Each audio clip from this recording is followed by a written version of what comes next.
For me, it's all about keeping the first thing first. It's about the kids. Yes. It's really not about me at the end of the day. Yes, I believe in self-care, but at the end of the day, I have a job to do. And my job is to inspire students, whether they're inside my classroom or in that hallway, because that makes a difference at the end of the day. Yeah. Sometimes we hear that so much, it sounds kind of cliche-ish, but you all live it. And that's what makes you successful. I think also being an expert at compartmentalizing, right? Because we do have lives outside of the classroom. And many of us do experience hardships, things going on at home with our children, in marriages, with relatives, sickness, whatever it may be. We're always, and so dealing with things. And so compartmentalizing and saying, you know what, today I choose. Right. I choose to give, again, going back to my very best.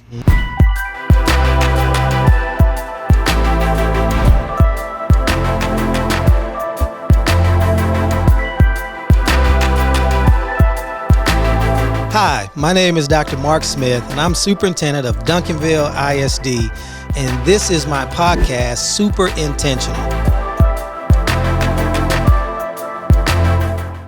Hello, I'm Dr. Marc Smith, superintendent of Duncanville ISD, and this is my podcast, Super Intentional.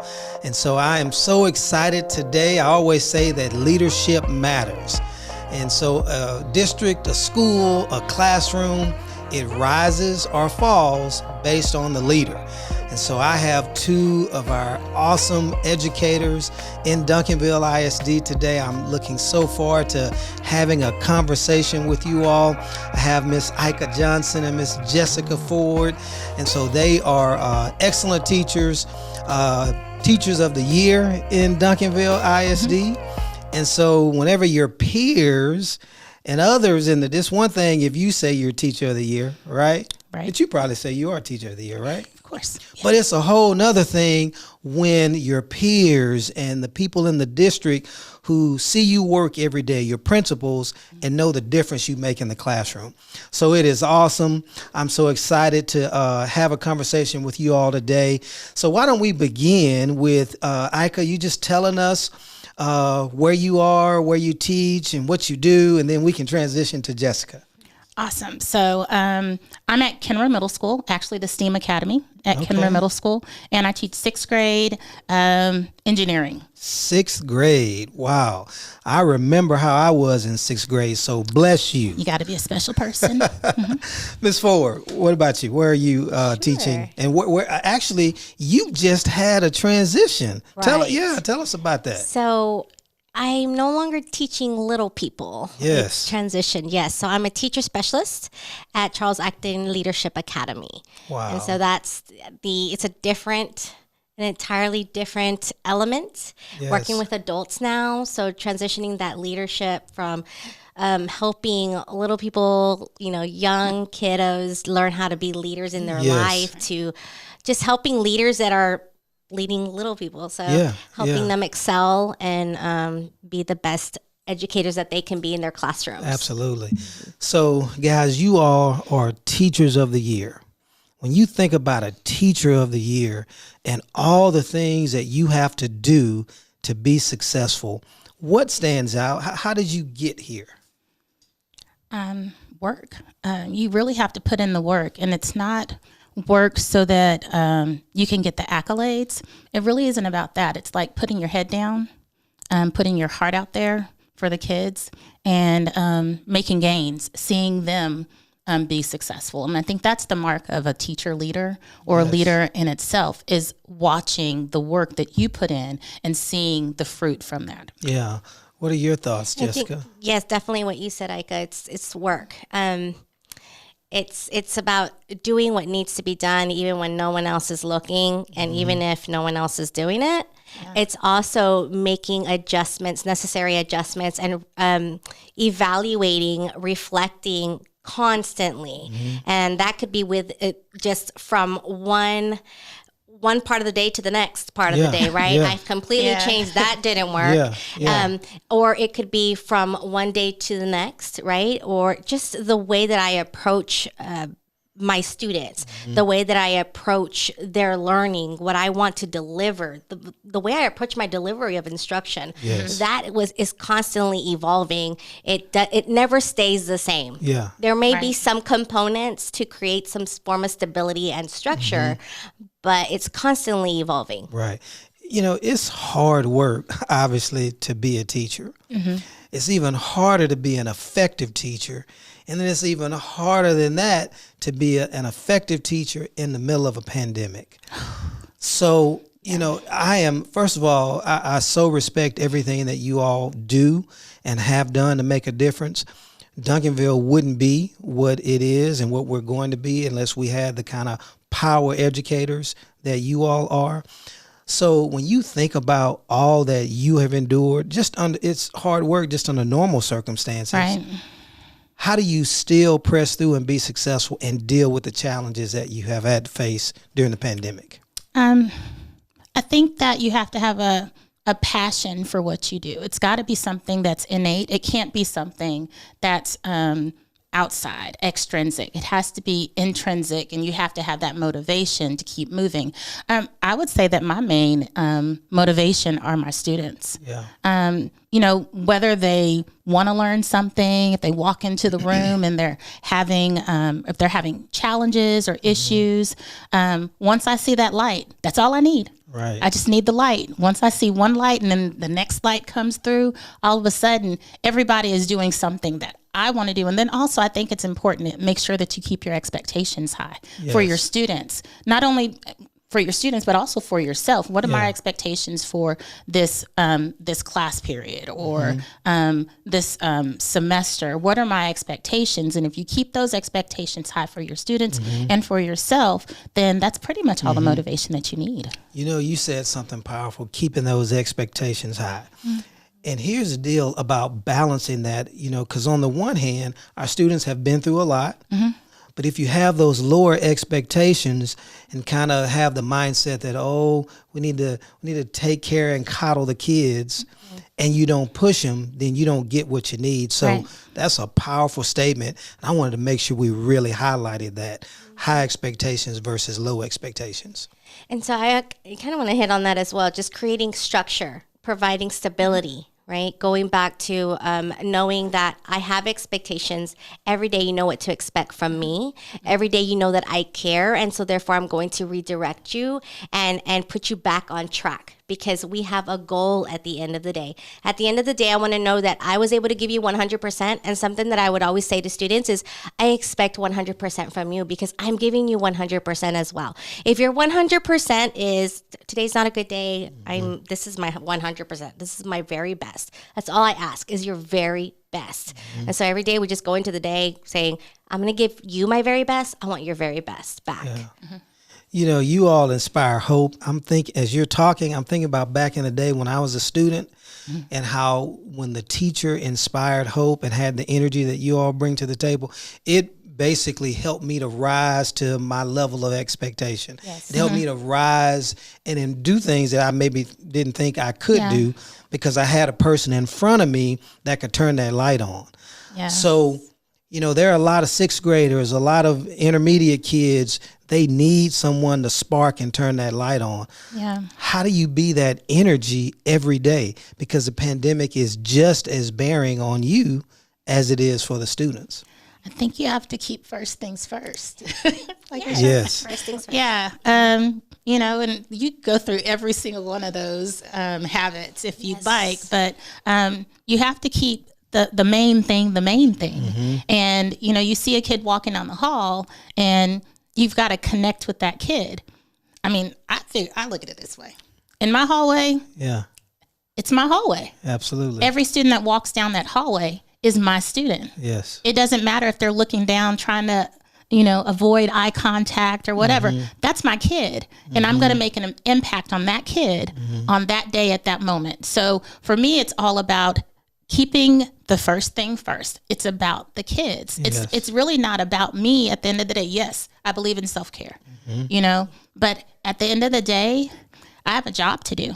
And my job is to inspire students, whether they're inside my classroom or in that hallway, because that makes a difference at the end of the day. Yeah. Sometimes we hear that so much, it sounds kind of cliche-ish, but you all live it. And that's what makes you successful. I think also being an expert at compartmentalizing, right? Because we do have lives outside of the classroom. And many of us do experience hardships, things going on at home with our children, in marriages, with relatives, sickness, whatever it may be. We're always, and so dealing with things. And so compartmentalizing and saying, you know what, today I choose. Right. I choose to give, again, going back to my very best to these kiddos because their parents entrusted them to me. Right? And the state has entrusted me with just the ability, the opportunity to be able to stand before these students and give them my very best effort. And so I just compartmentalize and you know what? Home's going to be home. Right. When I get back home, it's going to be there. Right. And so just set it aside for a moment, put that down and pick this up. Yeah. And then give it my best moving forward. That's an amazing skill set that you have. People think of us as educators as superhuman, but we're not. The pandemic has hit all of us. My mother, she's in her 70s. She had COVID, and I know you all have stories. And so, we're human and we feel it just like anyone else does. And so you really hit on how important it is to compartmentalize that and still be focused to give of yourself every day. Yes. Students that you serve in the classroom, are there examples that you have seen of how the pandemic has impacted them, either emotionally or even academically? And how do you deal with that in the classroom? Yeah, I think the thing that I noticed the most is that there's this thing called stick-to-itiveness.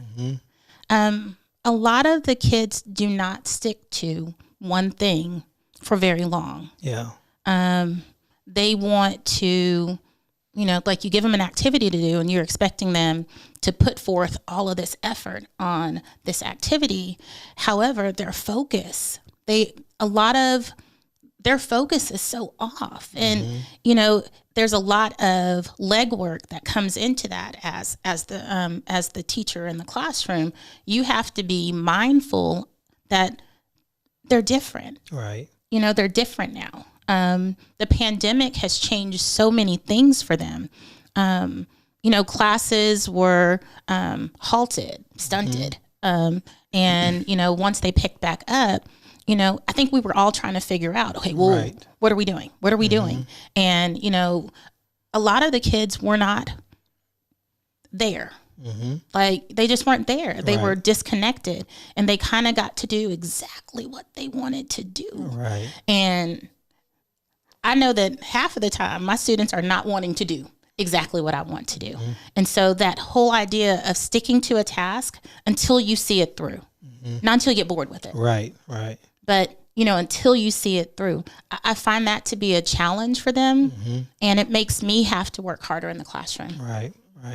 Any similar stories? Well, something that I noticed for myself as an educator was that prior to the pandemic, I didn't spend as much time addressing social, emotional learning. And I actually loved it. It was almost my favorite part of the day. Right. It's connecting with students, connecting with them, building those relationships with my students. Because it was then that when I noticed that, little Tim seemed off to me. It's just, I was so much more aware because of that relationship, just building those relationships and creating a family unit within my classroom. And that just really lends itself to having an awareness, a heightened awareness of when something is off, and being able to have those side conversations with those kiddos and provide them the supports that they need, whether that's just a conversation with myself, a conversation with our counselor, a conversation with, we have outside counselors that come in and support several districts. And so just providing them the supports that they need. So I feel like because of the pandemic, I have a heightened awareness of, where my students are at. Right. So you've done some amazing things with students. You have understood at a different level how important it is to take care of the students from a social emotional standpoint. Now, I got to ask you, what about your peers? Think about this. You all are teachers of the year, and your peers look to you as the model of success. But we know it's been really hard for teachers. And so what have you seen with your peers? What do you do to pick them up and to take care of them as well, as we're all trying to accomplish this huge, heavy lift of getting our students back to where they were before the pandemic? Oh, gosh. I think that just remaining positive. I think that's like positivity will change a lot of things with people. Somebody's got to be positive. Sure. Somebody's got to smile and make jokes, or somebody has to do that. There are people in my building that I'm certain they're burnt out. They're over it. School could not be out sooner. I know this, but I'm just like, hey, it's a great day in the neighborhood, y'all. Right. It's Tuesday. You know what that means? Tacos, something. I think that just being positive. And then also when you see something, meaning you see your peers looking like they're not feeling so good, check in. Just do a check-in. Yeah. Leave a note. If you know. Absolutely. Leave a note. Sometimes a note is all it takes. Hey, I see you. You want some gum? Yeah, absolutely. Yeah. Jessica, you're probably seeing it from a different lens now, transitioning now where, your time was 100% on the kids. Right. Now it's on the adults. Right. What have you gleaned from that has really resonated with you? I don't think I realized how exhausted teachers are as I do now. I am obviously seeing it from a different lens. And so my approach right now is just doing those check-ins. And also, what do you need? How do you need? It's the little things, right? It's little tiny. How can I lift that burden? So if it's making copies for you, even though that's not really, that's not the overarching goal, but it really is. How can I lighten your load? Right. Because if you have to stand by the copy machine, that's taking time away from, you working on the design for your next lesson or just the thinking that goes into preparing for lessons. Right. And so what is it? Do you need me to hang something? It's the smallest little things. How can I help you? Outside of curriculum alignment, outside of checking on those other things, it's just in very tangible ways. How can I help you? Right. And being available. So, for me as a leader, I'm always sensitive to, I don't want to have a blind spot as it relates to understanding what teachers need. So what do you see from leaders? Because there are going to be leaders that will be listening to our conversation, and their teachers are experiencing the same things. And they're looking for any idea or nuance to be able to better understand so that they can support and make a difference. And so for me, I don't want to have blind spots. So as you think about what I can do, what we can do in leadership, what are things that we can do to lighten that load, to better understand, so that I can set you all up to be your best? I think that leaders need to be present. If the principal of the building goes into their office and closes the door, they can't see, hear, or feel what's happening in the building. That's powerful. I think being visible, like teachers need to see their leaders, not just when it's time for an appraisal. Right. Or an I gotcha. Right. Not like that. To see when they're doing something amazing. Yes. Those things happen every single day. And I think a lot of times some leaders miss it because they're somewhere else. Mm-hmm. And I know that there are fires that need to be put out all over the building all the time. Mm-hmm. But if the teachers can't see the leader, then I think that, there's an opportunity for the leader and the teacher to come together. Absolutely. Instead of being afraid. Yeah. So I kind of feel like if the leaders were present. Yes. More present. And affirming. That's powerful. Definitely. I think also thinking about, there's a lot that comes down the pipelines, right? Because there's a boss of a boss of a boss of a boss. Right. And then there's all the way down the pipeline, the teacher. Mm-hmm.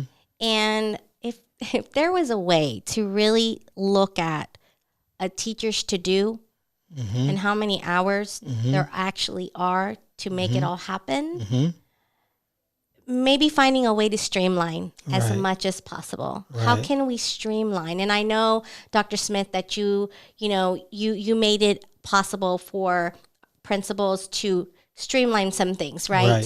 To lessen the load in different ways. And I think that was definitely helpful. But even looking at, there are so many to-dos. Right? Absolutely. How can we streamline? Yeah. Whether it's in the lesson planning process and all of the documentation, just what are some ways? Yes. I don't have those answers, right? Because I might have to be a part of that committee. Right. But what are some ways that we can streamline the workload for teachers on a day-to-day? Yeah. Because in all actuality, they really only have this much time. Absolutely. So, leaders listening to us, leaders, if you're out there, be present, affirm, don't just look for the bad, look for what's going on well, and be intentional, super intentional about highlighting what's going on well and streamline, because teachers have so many things that they're responsible for. Okay, I got the playbook. You just shared it with me. Yeah. And others have the playbook now, so we don't have excuses. Working in Duncanville, you all have been here for a few years now. A few. And where you work matters and who you work with matters. Why do you choose to stay with all the options and choices that you have? Why do you choose to stay in Duncanville? I think I wear two hats because I'm also a parent, and I choose Duncanville for my kids. All of my children are Duncanville kiddos. I've got one graduate, one's graduating this year, one's graduating next year. So as a parent, I feel good about my choice educationally for my children. As a teacher, I love my team. My team, shout out to my team. Yes. At the STEAM Academy, we call it the dream team because that's who we are. But that's because we work really well together. Right. We kind of found that, that groove. I think that as an educator, Duncanville is a wonderful place to be. I find that I'm supported, not just by my immediate leaders and teachers that I work with.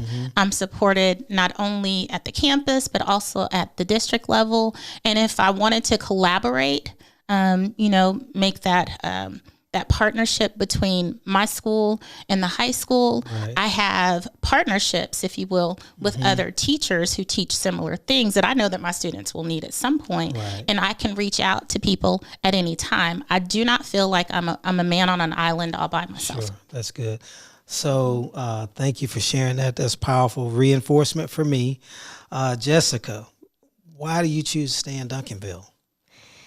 I have taught at Duncanville for 11 years total. And it's always gone back to just the culture. It's a culture. There's so much pride here in Duncanville. And it's a positive one. It's one of we love kids. We have this mission that we just want the best for kids. We want them to fulfill their dreams and help them find out what is their dream and propel them towards that dream, whatever that takes. And it's about, we're about being all in for these kids too. And so I love being a part of that. And I have also experienced that support, not only when I was in the classroom, but when I voiced, this is what I hope to be able to do one day. Right. And I even had that conversation with you. Yes. This is what I'm hoping. I mean, it just happened so quickly. It was about me voicing this is my goal. And then I had leaders come alongside me and help me reach my goal. And now I'm in Future Leaders Academy, striving to get my master's in educational leadership, and I'm a teacher specialist. So I voiced it, and I had that support. Yeah. So. Well, that is awesome. I fundamentally believe you have to invest in others, and you all are shining examples of what it means to invest. I'm jealous. I had some pretty good teachers, but I didn't have this. You could feel the energy, you could feel the positivity, the passion, and the caring. And this is another cliche statement that you hear. What's that saying? It's about the relationships. If you have the relationship, then you can get a kid to do just about anything. But you can also have the cognitive expert knowledge in your area. But if you don't have the relationship, it doesn't matter. It doesn't matter. Right. So that's a powerful statement, and you all live that every day. Yeah. So as we begin to kind of wrap up, if there was one point of encouragement that you had for a teacher out there that's having some difficult choices at this time. Maybe they're thinking about leaving the profession in a couple of months as we wind down the school year. What would you say to them? I think that I would tell someone who was considering leaving the profession, talk to a colleague, talk to someone who's happy. Talk to somebody who's making successes in the classroom, someone who's being successful in the classroom, who's having success with the kids, et cetera. Have a conversation with them. Don't wallow in this feeling of helplessness or whatever all by yourself. And I think that, when you're by yourself can tell you lots of things. Yeah, absolutely. Sometimes you need to reach out to other people for that support, especially if you love what you're doing. That's right. Powerful. What about you, Jessica? We hear it all the time in education. Think about your why. There you go. Right? Why did you start? Why? What is your why? Why did you want to be here? Did you want to make an impact? You are making an impact. Even if it doesn't look like it, you are making an impact. Absolutely. So, don't always believe what you see in front of you. You are making an impact, and that child may not voice it right now, but they're going to think back on these pandemic years and those teachers that stood there with them, had those hard conversations, created stability, were structured, helped get them on the right track. They're going to remember you. And then back to that positivity, think about who you're surrounding yourself with, because that is huge. We want people that are going to lift us up. We want people that are going to be encouragers, that want the same things that we want. So go back to your why and find the people that have the same kind of why. That's it. That's it. Wow. You all have been so encouraging and motivating to me. I know to our listeners, there are so many nuggets that I take away from our conversation today to keep me pushing forward and to keep me moving. And it is so encouraging to know that this is the kind of educator that we have in Duncanville ISD. So I'm proud to be on the same team with you, and I'm looking forward to finishing strong. Yes. Yeah. So this has been a great conversation. My name is Dr. Marc Smith, and this is my podcast, Super Intentional. I had the great pleasure of having a conversation and visiting with our two teachers of the year, Miss Eika Johnson and Miss Jessica Ford. How can you not see how there are great things happening in Duncanville. I always say leadership matters. A district, a campus, a classroom rises or falls based on the leadership. And leadership matters. And it is so critical to be super intentional about that leadership. We hope you enjoyed this episode of Super Intentional with Dr. Marc Smith. Go ahead, like, comment, and subscribe to our YouTube channel. If you're listening on audio platforms, be sure to subscribe and rate the episodes. Follow us on all social media platforms.